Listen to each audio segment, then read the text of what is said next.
دا چې کوم دی دا چینکه ده که نه پښتو کې موږ چینکه ورته وایو او دا د دوی ثقافتي نشان دی ګاوې وال چې څوک ورځي دغه ته مجلس ته ګاوه پیش کوي نو هغه ثقافتي نشان چې کوم دی درې جوړ کړی دی او دا ډېر ښکلی دغه د یو خو علاقه ډېره ښکلې ده او بل دا شی ډېره مزداره جوړه ده چې کله هم راځم د دغه شي تصویر مسؤل اخلم دا ملګري راسره راغلي دي هارون بھائی او احمد بھائی ما چېرې نن ویډیو جوړه کړو پوه شو که نه زه خو یم ملا سړی او دغسې ویډیوګانې خو زه جوړوم نه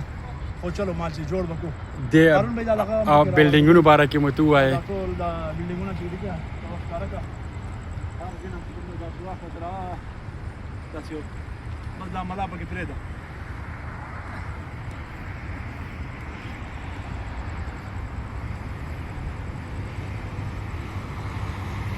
منطقة الابراج کورنیش ښه خوند کوي شپې ټایم ته نن ګرمي ډېره ده او خولې خولې دي زموږ هارون بھائی هم بس راوتلي وي دخوا ته جمعې شپه ده جمعې شپه خو خامخا د ملایانو شپه وي هر چېرې چې بنډار به شروع وي چېرې به ګپ شپ وي چېرې به په مدرسو کې زموږ انجمنې به شروع وي او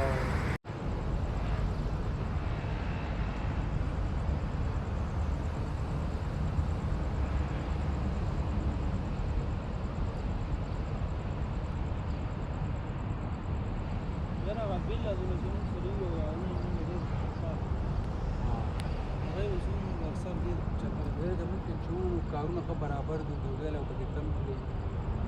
ټیک شوه خپل ډیوټۍ ته به تلې کور په ډیوټو باندې لګیا او ښه خوشحاله او فیملي به ښه مزه کوي الله تعالی به خیر کړي انشاءالله الله به یوه طریقه جوړه کړي احمد بھائی ناز دی هارون بھائی ناز دی او دا کوم ځای دی جی دا دی کورنیش ښه دا هارون بھائی دی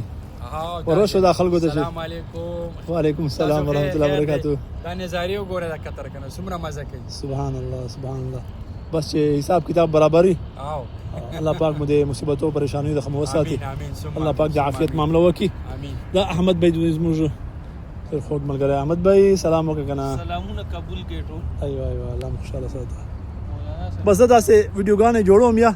دا سه ویډیوګانې به اپلوډ کوم نه بس هغه بیا شروع سم خپل د ملایي ول دغه چې کوم دي کنه دغه دي میرے بھائیو بزرگو دوستو